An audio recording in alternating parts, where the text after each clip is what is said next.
We're joined by consultant cardiologist and advisor to the National Obesity Forum, Dr. Aseem Malhotra.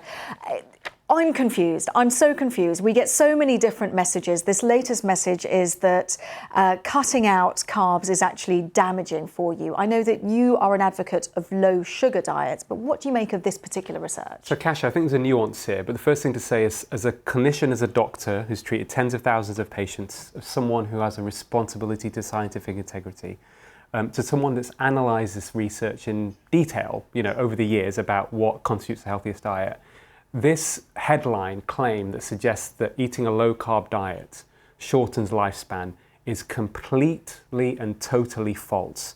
Any suggestion that it does is, I would describe as a miscarriage of science. Now, one of the reasons for that is this type of study is what we call an observational study. There are so many flaws with this, you can't draw cause and effect.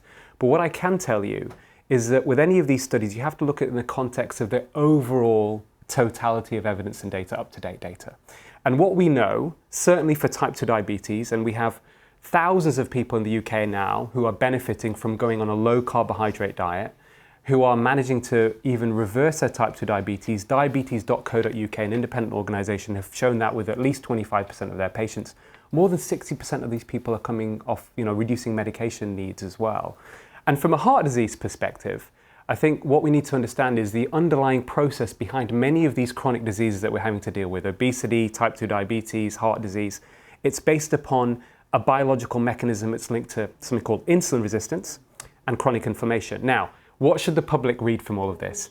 I said today, and I wrote in the newspaper, that actually the message should be eat real food.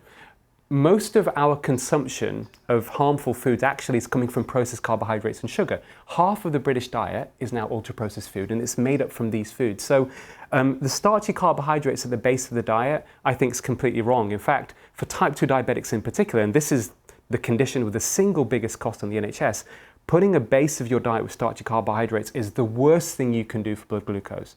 Now, in terms of lifespan, we know that this study cannot show this whatsoever. And what's interesting as well... You say that categorically, but this is, okay, it's an observational study, but it was a large amount of people over, and it's published in The Lancet. One would expect it to have been researched. There has to be some kind of element of truth in this. Yeah, well, no, I think there is a nuance, and there is some good stuff in there. But just to answer your question directly, Kasia, and Lancet is a very prestigious journal. Last year, they published a much larger study across the world called the PURE study, which was the most extensive, much larger than this, study looking at the relationship between carbohydrates, fats, and health.